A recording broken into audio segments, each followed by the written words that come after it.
by far, right? By far, the hardest deal to do is the first deal. How do you get that first one across the finish line? So we're going to take today and really do a deep dive, just all about that first deal. How do you do it? How do you find it? How do you structure it? What do you need to put in place in order to get that first deal done? Because starting a portfolio, growing a portfolio, has to start with one deal. So I'm glad you're taking your time out to hear about this today, and you take a time out of your Friday to invest in you. So I want to make sure that I return that. So if I say something, if you have a question, if you're on Facebook Live, if you are in the Zoom, you got a question, put that in the chat. If it's relevant to what I'm talking about, I'll address it right then. If not, I'll hit every question at the end to make sure that you get your questions answered. Last thing I want to have happen is you take some time out your Friday, join, look at a Zoom call with me, and then I get your questions answered. So let's go ahead and hop right into this. James Ray, hey man, I got your I did get your message. I didn't get a chance to respond to you, but I'm glad to have you here. You should be teaching this day, by the way, man. But we've got some credible people on the line today. So if I can't answer your question, there's other folks on there that probably can. That goes for y'all on Facebook too. Like, I'm not the only expert in here. I open the platform up to several people with knowledge. But enough of that. Let's go ahead and get started. Who am I? Why am I talking to you? Let's go ahead and get this out the way, right? My name, Jason Stubblefield. I've been investing and buying apartment complexes since 2016. Grew a portfolio to a little over 1,000 units. What you're looking at right now, if you can see my screen, I don't, my people with faces on normally would nod their head right now, but Ira should let me know if it's not there. You're looking at my website, the SamNancySamCapitalPartners.com. If you go to this website, find out a little bit more about me, a little bit about our company, investments that we've done. All of that's here, right? So you could just read up on us there. If you're looking for a passive investment, you can do that with our company. So if you click on the Invest tab, what will happen is you get the opportunity to join our community. You join our community, you hear about the apartment deals that we have rolling out. So if you aren't hearing about our deals, probably because you're not on the list. If you want to hear about them, you want to make sure that you join up there and we can talk. So without any further delay, let's go ahead and dive into today's topic and how to get started. So in my opinion, I want to be a little bit biased because I would advise people to start sort of the way I started. Maybe not exactly, because I didn't get it completely right, but I think that there's a lot of merit to starting in this method. And let's go ahead and disclose that. In this space, if you're out there, if you're Googling, if you're on YouTube, there's so many ways to do multifamily, right? People say, hey, you need to go big or go home. You need 100 plus units, 150 plus units. That's going to get you property management. That's going to give you systems and scalability, and all of that is true. But then how do you get there? Okay, so you can start big. My recommendation, though, is to start small. And let me preface this by who I'm talking to right now. If you've got teams in place, if you belong to programs, if you've got systems that will allow you to go go as big as you possibly can. Okay, that's what I would advise everybody to do the biggest deal that you could possibly do. But if you're starting out, you're like how I was, you don't have a team. You don't necessarily have anybody around you. You don't have a network. You don't belong to a program. You are sort of the lone wolf trying to make this happen. Then I would tell you against what a lot of other people say, and that's start small, right? And why do you want to do that? There's certain benefits in starting small. One is the personal benefit in your mind, right? Because it's easier for you to conceptualize, hey, I'm buying a 5 unit. I'm buying an 8 unit. I'm buying a 10 unit. You can look at deals and you're not looking at the 10, $30 million first deal price tag to get a deal done, right? So you can wrap your mind around, hey, I'm just doing this deal. It may be less than $1 million. It may be less than $500,000. It may be $300,000-$400,000, but it's going to be more than 5 units. And we'll talk about that in a little bit about why that's important. But you want to make sure that you do a deal that is just doable for you, right? So that's one reason to start small. Another reason is that you need less money, right? So when you talk about, 10 million, you're going to have to put down maybe 20-25%. There may be some repairs. You're going to need operating reserves. To do a deal like that, you're probably going to want to have somewhere around $3 million. If you don't have $3 million, access to $3 million, or if it just scares the hell out of you to think about how am I going to be able to raise $3 million to go do this deal, simple, start small. Okay. You don't have to be a millionaire to get started. Okay. Also, in some of the smaller deals, I don't know what's happening on my screen over here, but I gotta bear with me because this is I got a co-pilot. Okay, let's change that. There we go.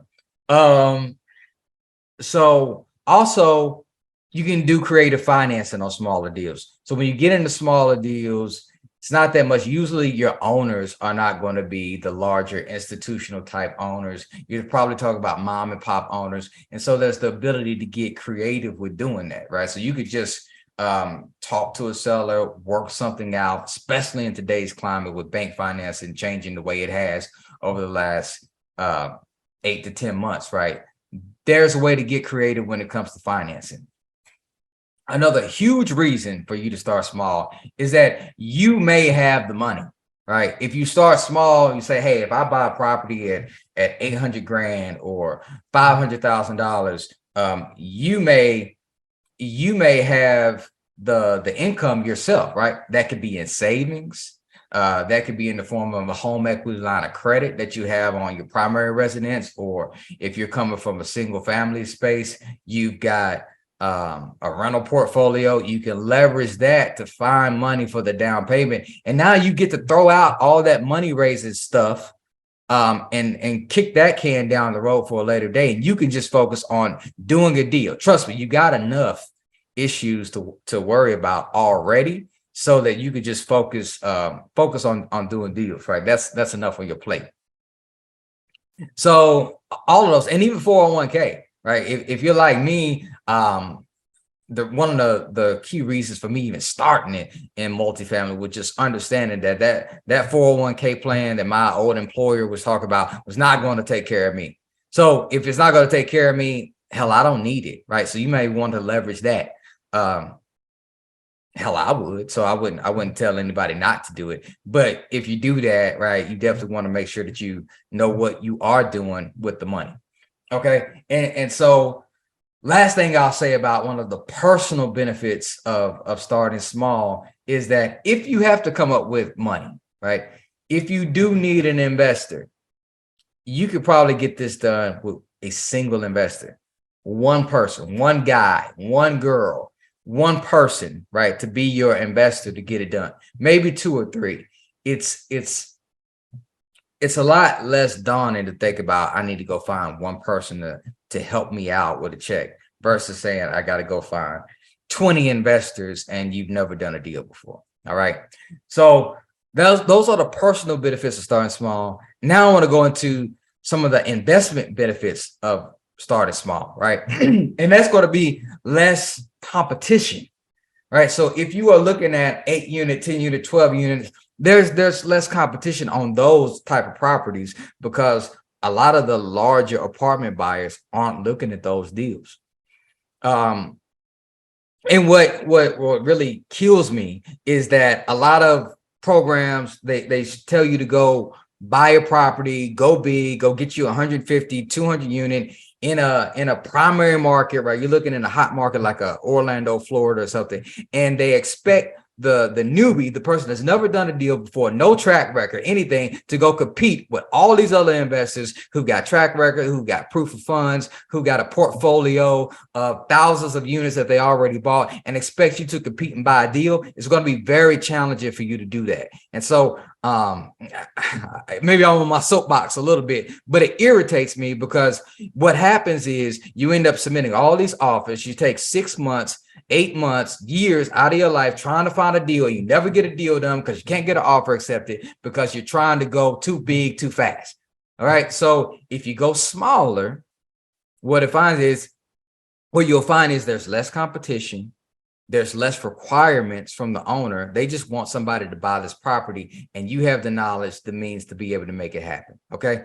That's an investment benefit. Also, creative financing. I hinted on this a little bit before, but these owners are less sophisticated. And because they're less sophisticated, if they want to sell, you can work out owner financing. You may be able to get like a master lease. Everything that you could possibly do in single family, you can also do that in multifamily, right? So whatever creative financing technique, thanks, James. I appreciate that. Whatever creative strategy that you can use in single family, you can also use the same strategy in multifamily. Okay. So just know that with the less sophisticated owners, here's some of the benefits to working with them. Less earnest money deposit, right? On our deals, the deals that we're doing right now, they want to see at least 1%, maybe 2%. If it's a really attractive deal, we've been in competitions where people will put down $1 million in earnest money deposit just to go buy a deal, right? You also have people that'll say, I'll not only put down $1 million, but I'll put down $1 million and it's hard. Meaning if I don't buy the deal, you get to keep it. That doesn't happen on smaller properties, right? So it's usually no hard money down, right? You don't have to worry about that. You will have to do an earnest money deposit, but it's negotiable, okay? They're not looking for a track record. You don't necessarily have to have a large portfolio to do it. And there oftentimes can be bigger upside potential. So whereas larger properties, you may be looking at a 5 cap, 6 cap property. You can find 7 and 8s on some of the smaller deals, and it's not even a bad property. Okay, and less legal paperwork a little bit. You'll find that the first deal I did was actually with a residential broker. Didn't get a bunch of lawyers involved. Me and the seller sort of figured it out. So there's less legal to go on. And finally, this is last thing I'll say on the investment benefits, but definitely a huge one, is that a lot of these people are mom and pop owners who don't even necessarily know how profitable or valuable their property is. They may not even know cap rates. They may not even know what their property would look like if they raise rents by $50, $150, whatever the market would support. Right. But you being an investor who does know that, you can take that and you can find a lot of value in that. All right. So that's the benefits of starting small. Next thing you're going to need is deal flow. All right. So now you've come up with a criteria, right? And now you want to get some deal flow. So I did a whole training about how you can leverage LoopNet and Crexi and virtual assistants to make that a whole system where you talk to every broker that's in your market, right? So leverage those platforms. Look for brokers that have the type of property that you're looking for, and they're advertising those on LoopNet and Crexi. All right. I'll drop that in the chat if anybody is familiar with that. But maybe y'all know that this is a sophisticated bunch. So I won't stop it right now. But if you don't, I can definitely give you those website links. There's a way that you can go on there, find brokers, reach out to them, and then just start conversations. I wouldn't stop there.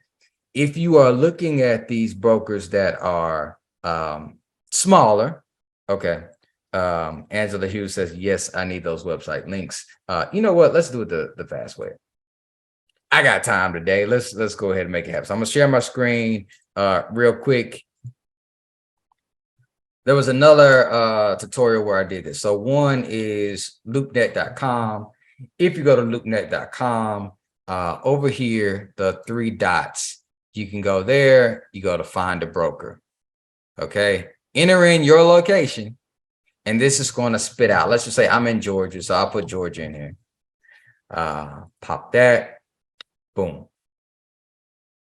So now I've got all these brokers. Okay, you can reach out to them to start getting your deal flow pipeline coming to you. Same thing with Crexy, and I'll drop that in there right now.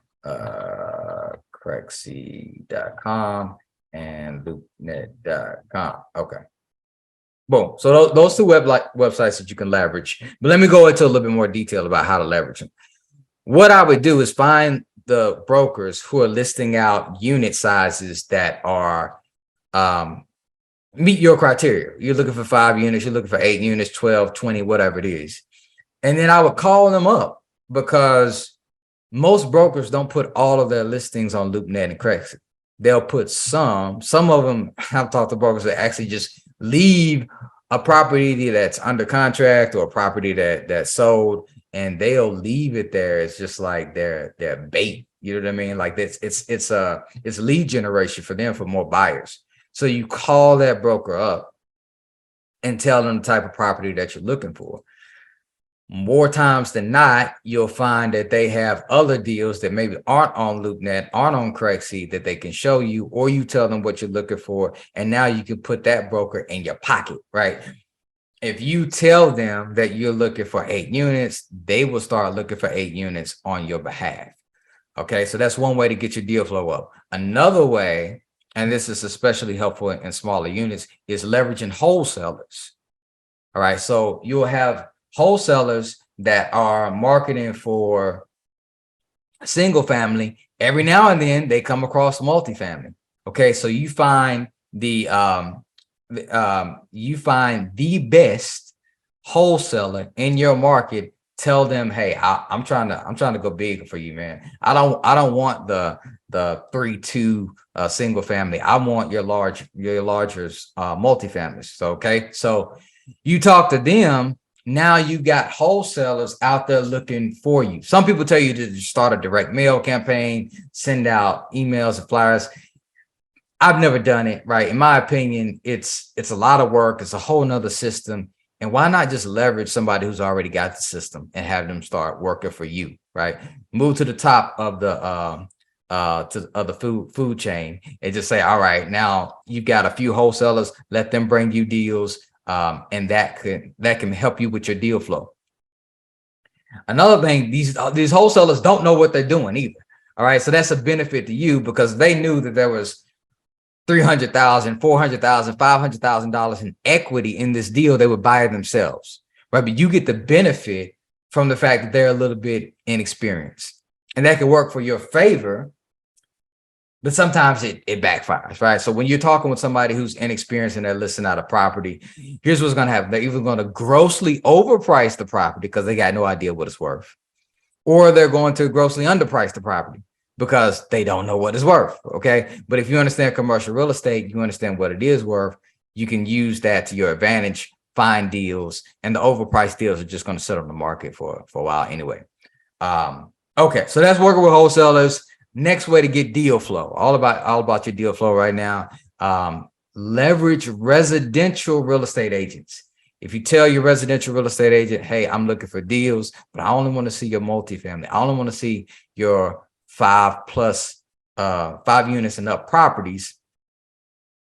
They will run across them. Not as much volume as a commercial broker who does it, full time, but it'll still be there. All right.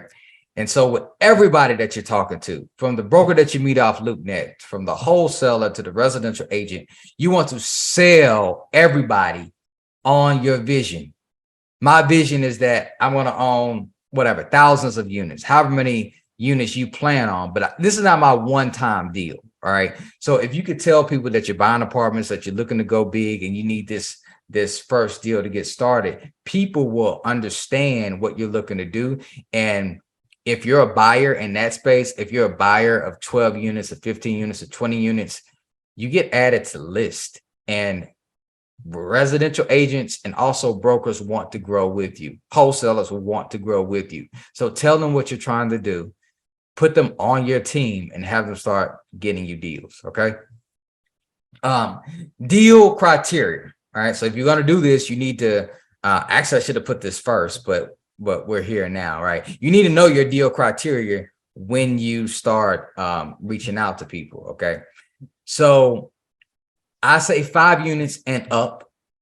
Usually the range to find these mom and pop sellers are really like the 5 to 40 units. And this depends on your funds, right? You're sitting on a few hundred, $500,000 in equity, whatever. You may want to go to the larger range of this. But if you've only got money out of your savings or whatever, just find out where your location is and look for 5 units and up. So why do you want 5 units specifically? You want to have at least 5 units so that you can benefit from the income approach of appraisals, right? I did a whole training on this, so I'm not gonna go too in depth to it, but just to hit it real quickly, at 5 units and up, the property evaluation is based off the net operating income. The more income you can make that property produce, the more valuable it is. If you are under 5 units, meaning 2 to 4 units, you fall into what you call residential real estate. And with that, the evaluation is based off of the comparable approach. So if you buy a 4-unit property and other 4 units have all sold for $400,000, it doesn't matter what you do to the rents. It doesn't matter that you got $250 extra a month or that you painted all the units or whatever. You're not going to see a big uptick in your profit when you go to sell, because they're going to look at those other 4 units and say they're all at 400,000. So you're going to be stuck at 400,000 versus just 1 extra unit, 5. Now you get to benefit from all the added value, that you can create. When it comes to choosing a location, I would not go into some of the more in-depth training that you can go where you look at population and job growth and all that. You're buying 8 to 12 units. I'm not trying to diminish that, but you really don't need all that for your first purchase, right? What you can do, here's how I think about it. Very logical. If you're looking for a location to purchase multifamily, I would say start with where you're at. All right. Is my backyard a good place for me to buy? If it's not, the next place to look is where you're from. All right. Back home, where you lived at, where you went to college at, spent 3 years at, whatever, a place that you have been or lived where you have a competitive advantage that you can say, okay, I'll make this my market. Maybe I'll live like I used to live in the DC area, but my family was down in Tennessee. So I chose Tennessee. All right. So where you're at, where you're from, or where you want to be. If you know you're going to retire in Florida, that's where you want to make your retirement at. You can also use that as a location, right? So now you plan on being in Florida in a few years anyway. That's what you use as to select your market. Okay. Now, when it comes to the type of property that you are looking for, all right. And when I say property now, I'm talking about the condition of that property. All right. You want to find properties that have lower rents, right? You want to have properties where you can increase the rents. You want to have properties that have high vacancy or they need some repair. And you want those because those are all great properties for you to make a lot of money with on your first deal. What you don't want to buy is a multifamily where there's no rental upside. You're buying a brand new Class A property. Everything's been done. There's no room for you to increase rents. That's not what your first deal should look like. I would also discourage you from buying something that's completely vacant. I mean, there's enough going on, but I stay away from deals where it's a shell. It's just too much going on. I will take a property where it is somewhat functional. I can improve the rest. But if it's completely dead, completely vacant, I sort of move on from that. And then war zones. Stay out of war zones. You don't want drug and crime. You got enough to do with just operating the business to have to deal with all those things. Okay. So, man, it's a lot. All right. We were at what 25 minutes here, so I thought I'd be further along than this, but let's go ahead. Next, I want to talk about financing. Just your first deal, you're going to want to secure financing. Okay, where do you do that? How do you do that? I would start with local lenders. When I say local lenders, I'm talking about lenders that are local to where your market is, right? So if you say you're buying in Texas, then you want lenders in Texas. That's what I mean by local lenders. You can also check out maybe a credit union or so if you belong to one. I would stay away from the big banks, the Bank of Americas, the Wells Fargo, Chase, right? Those banks aren't necessarily going to give you the best terms, right? But local lenders have some benefit because they may know the property, they may know the area. When I say local lender, I mean you drive by this bank and you have no idea the bank name. It's like, what name is this? It's not a big. They don't have the skyscrapers in the largest metro. Okay, you want to go check those out, and you do that because they have more flexibility. And if you talk to the commercial loan department, telling them, hey, I'm looking to buy properties in town, in around here, maybe a few towns over, whatever. They'll tell you what you need just by talking with a commercial lender. And you may very well qualify off of your personal finances, but you had that conversation so that loan officer can tell you what you need. Say, hey, here's my W-2s, my tax returns, whatever they require. I'm going to bring a deal like this. It is very different than single family. So you're not necessarily doing this so you can get a pre-approval letter. That's not how it works.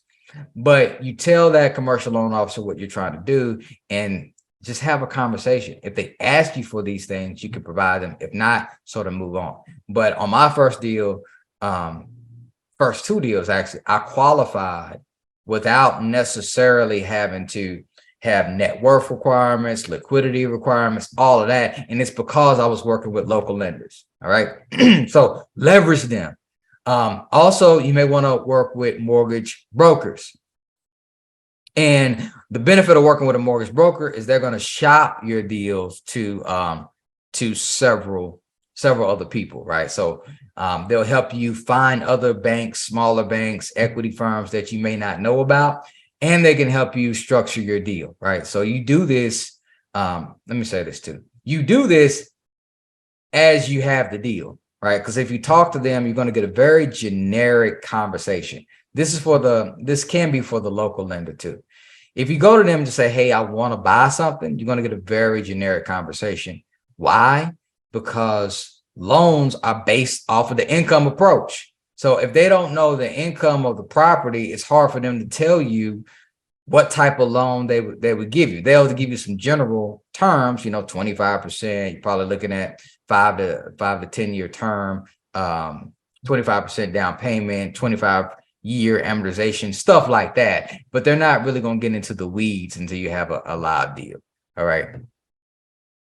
So mortgage brokers, local lenders, that's another way. And then also you can look for seller financing on your deals too. So if you come across a deal, maybe the wholesaler sends it to you, real estate agent sends it to you, and the owner owns it outright, they may finance you the whole deal.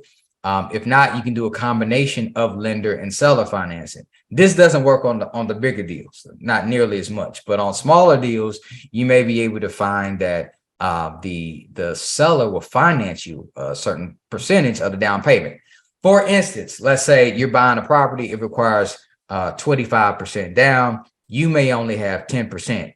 So you could bring your 10% to the table, have the seller finance the 15%. Now you met the requirements for the 25% down payment, and you can leverage the bank. Okay, so that's the way you could get creative with financing. Jim, yep. Also, master lease. Master lease is also another great way to get in. If you're not familiar with master leases, Google because I'm going to run out of time here soon. But you can master lease apartment complexes just like you can single families. All right, so you put together a pro forma, and then you take that to your lender. They look at those financials, and they'll get back with you with finance. Okay, so that's really how to come up with a criteria, how to start small and leverage smaller deals to get into your first deal, to just shrink everything that's necessary so that you're able to wrap your mind around something that you can actually do, and stop making your first multifamily purchase this big scary monster that you got to take down, and just start with a chunk that you can wrap your head around. Okay, if you do all those things, you'll be able to find out that it's very doable. It's very doable, and getting that first deal is what's going to lead you to scale and to be able to get to your ultimate goal: financial freedom, leaving your job, retiring your family, passing down income to your, passing down assets to your family, leaving a legacy. All those things come into play, but you got to get started. You got to get started with that first deal. So real briefly, I could talk to you about this elaborately because that's how my first deal was, right? My first deal, I bought an apartment complex. I, knew enough about commercial real estate to be dangerous, right? It was 34 units. It was 50% vacant. And I didn't know this stuff that I just explained to you, right? So I didn't know that I needed a pro forma. So I got denied from like 10 lenders that just kept telling me, no, no, no. And it wasn't until I talked with one lender who I was asking, was like, why can I not get a loan on this property? And they told me, well, we are really concerned about the quality of the asset. They're concerned about how the property looked or that it was going to be maintained.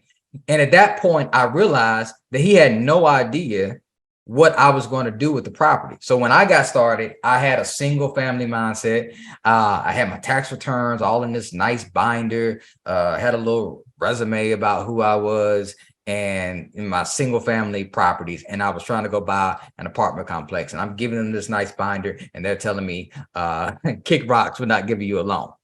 It wasn't until I found out about pro forma that I actually understood that I needed it, right?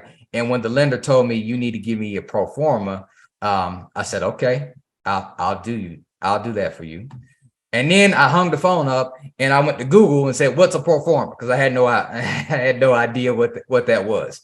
But you don't have to go through all that, right? Because you take a time investing in yourself, take a time out of Friday to learn these steps ahead of time. Okay. But also just to go back over that first deal, I also utilized the creative financing, right? So I got the seller to do 15%, 15% he financed. I had to pay him back. It's kind of an easy sell if you have a motivated seller, right? Because if you don't pay them back their money, then they can take the same property that they own now back. So that increases your chances of being able to get seller financing. And with that very first property I ever bought, I was able to increase the value of that by over $500,000. Okay, so took me a while to do it, lots of hiccups, lots of bumps, but that's what's possible with just one deal. Now, while I was also doing that, there was some challenges, right? And so I'll tell you some of those so you can learn from that as well. I lost thousands in security deposits because, as I mentioned, I was doing a deal with a residential broker who just gave me a residential contract, which is, easy on the legal, but there was no conversation about what to do with security deposits. So you think if you got a 10-unit property and the seller has been collecting $1,000 deposits on everybody, all right, that's $10,000 sitting in the bank account. What I didn't know, as foolish, naive, first-time commercial property investor, is that if you don't spell out that they owe you that, then they can sort of take that money and do what they choose to. So when I was doing that deal, the seller was like, well, this person, they paid, I used some of their deposit for rent. And this guy, he owed me some money, so I used part of the deposit for rent. So instead of getting the full security deposit, here's what you're going to get, Jason. And I didn't know what to do, right? Now I put all that in the beginning of my contracts, right? That's one lesson learned. Insufficient repair budget. I didn't have enough money, didn't have all the money I needed up front.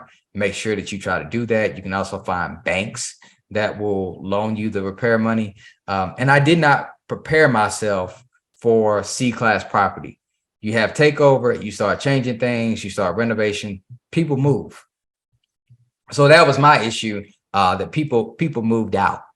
and I didn't have enough money to prepare for the people that moved out. I only had enough money to renovate the 50% that I thought I was just going to fill up and then, be happy and skipping off all the money I made. Okay. First tenant died in that property too. So those are sort of things that happen, challenges that go along, that come with owning commercial property. All right. Not saying that to scare you. Take all those things and learn from them because it's valuable. You know what I mean? It's valuable to you to be able to make your dreams a reality. But all those lessons that I learned, I mentioned that because I did my first deal alone. And after that first one, I was like, never again. From then on to this very day, I always have people that have been where I want to go, that are doing what I want to do, that can help me get to the next level. And so I leverage them in my life. I would encourage you to do the same. Okay, so with that being said, let's go ahead and get to questions. Let me back up. And to those who had questions, if you want to just unmute yourself and we can get right to it now, but I'll try to run through these in rapid fire. Benjamin, you've been trying to get a hold of you, man. Yeah, I tried to connect you with Tiffany because my schedule has been crazy. Shoot, if you can, I'll take, if you can't get me, and you can get me, but I think that in our message, I was trying to get you to talk with Tiffany. But I'll connect, man. Please forgive me with that. Don, can you buy subject to existing financing? But absolutely, everything that you can utilize in single family, you can do in multifamily. You just want to have a buyer who's willing. Oh, and this one thing I would say too, in all these creative financing structures, it is important, it's paramount that you get to the seller, right? Don't allow a real estate agent or a broker to sit in between you and the seller. You have to navigate that.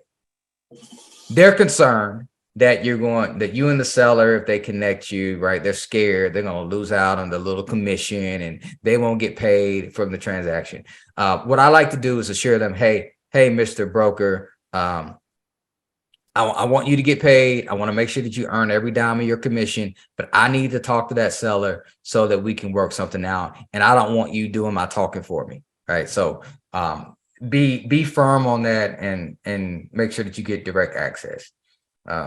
Jim's talk about master lease option, 2 contracts. Facebook, Brandon. All right. Cross collateralization, good or bad? Yes. If you talk, it's good.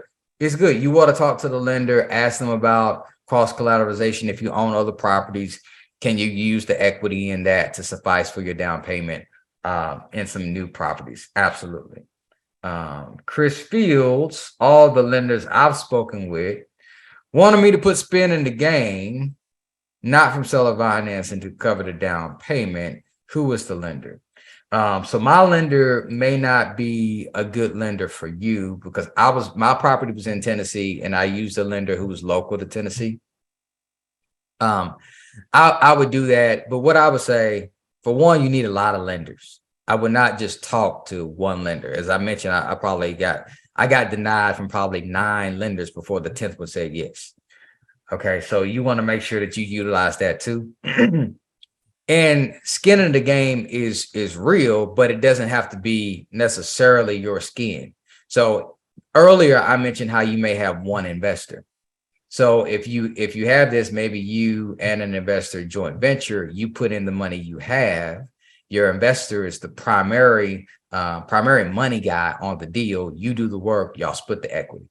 All right. So that's another way to get around skin in the game. This is not a no money down type thing. With all of these commercial lenders, they're going to want to see probably a 25% down payment. But that 20 to 25% doesn't necessarily have to be your money. All right. Oh, okay. Let's see what we got. Ties, like I'm trying a 6-unit, 20K, a decent area, 60K in rehab. I'm not really sure what you meant by that, Sharon. Maybe if you could elaborate. 20,000, 6 unit, 20K in a decent area, 60K in rehab. Yeah, there's not enough information for me to comment on that. So yeah, if you could clarify that, put it in there.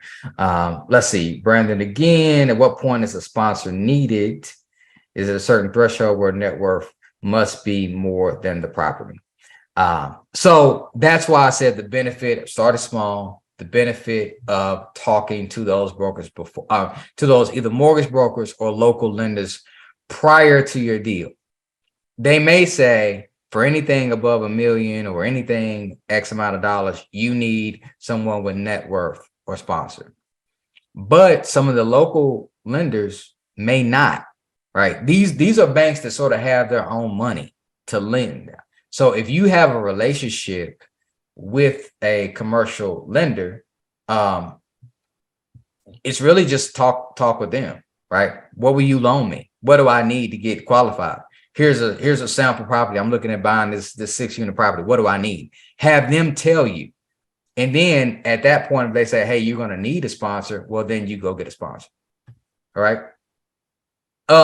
Cool. So that is it. I am going Hey, Jason, how's it going? Hey, pretty good. Hey, I wondered, I didn't see your hand raised. Okay. Thank That's you for okay. unmuting and going forward with that. How do I say your name, man? It's Gian. Gian. Yeah, Gian. I'm from Philadelphia. Okay. Yeah, I'm in Yeah, Philadelphia. All right, talk to me, man. What's yeah, happening? Jason. Yeah, first of all, thank you for sharing your experience and knowledge and wisdom with us today. I got a lot out of it. I'm in real estate. I rehab a few properties, and I was in Keller Williams for a few months. Then I jumped onto Marcus and Millichap, a commercial broker, Okay. just to find out more about investing in commercial properties. And question is, what are you looking at nowadays? Properties. What type of properties are you looking at? How many units and what locations? Yeah. So we're looking for 100+ units in Georgia, Tennessee, and right now really strongly focus on the affordable housing component. So if it's got some restrictions on it, that's where we're heavily focused at. But if you got deals, man, definitely send them our way. We'll take a look at them.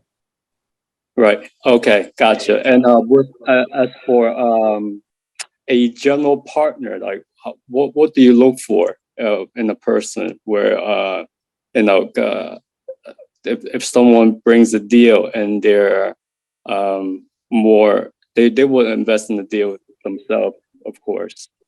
Is there any opportunities there where you work with other people to on deals? So I want to make sure I understand your question. You're asking like, what should you look for in a general partner, or is it what do I look for in a What do general you partner? look for in a general partner? Okay. And with general partner, usually for a general partner, they're adding value to the business in some capacity, right? So general partner, different than limited partner. Limited partners bring capital, and that's mainly it, right? And they benefit from our team running and managing the property, dealing with all the issues, whatever. But on general partners, usually it's somebody who has some contribution. So that could be maybe they're taking a portion of the capital raising, right? They're bringing capital to the deal, or they could do asset management, or right, they may have a deal, right? I'm like, okay, well, you brought a deal that otherwise I would not have been able to find. It isn't marketed publicly somewhere, but they just have a deal. So okay, let's go ahead and work out a partnership on this to take this deal down. That makes sense? Gotcha. Yeah, it Yep. makes perfect sense. Yeah, Jason, appreciate your time. Sure thing. Yeah, Jason. Yes. Yeah. So you saying that if I got a deal, I got 116 unit right now I'm looking at, and I brought it to you. What are the terms of the deal, and how can I make sure I don't get cut out the deal once I brought you that deal? Yeah. That's a very good question, right? So if you are if you are in the wholesaling space or you have a deal under contract, I'm sorry, not under contract, but you have access to a deal, how do you not get cut out? The thing that I would say first and foremost is to understand the deal, right? So a lot of wholesalers I mentioned is I sort of crapped on wholesale. No disrespect to the wholesalers, but you need to understand the deal so you know that what's there. Then you need to have some sort of leverage over the deal. And a lot of people they will there's a broker advertising, like say John has a deal, he's advertising it publicly out on Marcus and Millichap website. Somebody else goes to the Marcus and Millichap website, says, hey, I got a deal, and then bring it to somebody. And they're like, well, it's publicly advertised. I really don't need you. You just sort of told me about it. Now, if you did that with me, I like to value everybody's relationship. So if you bring me a deal that wasn't on our radar, okay, right? We can talk through that. But for you, the only true way to protect yourself is to be able to tie that deal up, to be able to have a letter of intent executed, where you can say, I have something, or you have direct access to the seller. There's something unique about what you're doing outside of just giving someone access to something they can find out on the internet. Does that make sense? Yeah, it makes sense. In other words, I got to have the deal under contract. And it doesn't necessarily have to be under contract. I would say LOI, or if it's off market. If it's off market, meaning that it's not listed with a broker somewhere, it is. And then it's all about who you choose to partner with too. Right. On me, the last thing I want to do is have another meeting where I'm sorry, what's your name? I don't even know who's talking to me right now. That's Benjamin. You said Frederick? Benjamin. Okay, Benjamin. Yeah. So last thing I want to do is have one of these meetings and then have Benjamin pop on here with his question, which is why the hell did you you cut me out the deal I showed you, Jason? You know what I mean? So if you talk to someone who's credible and trustworthy, right? You can have that trust factor too, but just know if you're going around finding people off the internet and giving them deals where they can make millions of dollars off of, you are taking a risk that somebody will cut you out of it and give you that percentage. But the more you know, the more detail you have about the deal, the better it'll be for you. Yeah, because I find deals all the time, and if we can work out something, I'd like to bring you some deals as well. But I like to also know what software you use to underwrite and analyze your properties. I know you had a call on it, but I missed that last week. Yeah. How to quickly analyze deals. Yeah, I got you, Benjamin. And this goes for everybody too. We did a topic last night. I shared last week. Where we talked about how to quickly analyze deals, and I shared an underwriting model. So I'll make sure that you get that too. Reach out to me, reach out to Tiffany. We'll make sure we get you taken care of, and we'll talk. Yeah, I just put my number in there. Is it possible you can shoot me Tiffany's number so that so I can talk? Yep, absolutely. So, all right, we're gonna wrap it up now. So we get off. You got things to do, like reach out to my man Benjamin. I am on day 1 of a water fast right now. So for the next 7 days, this body will receive nothing but the good. That's it. We'll see how I'm looking next week, and I hope to see y'all here. Again, if you want to invest with us, you got the website. You can join up there, sign up there to hear about our deals. If you want help with trying to put your multifamily career together, our team has a program that may help you do that. And just reach out to us, and we'll see if you're a good fit. Other than that, y'all have a great weekend. Be the best version of you, because it'll make you the happiest. All right, later.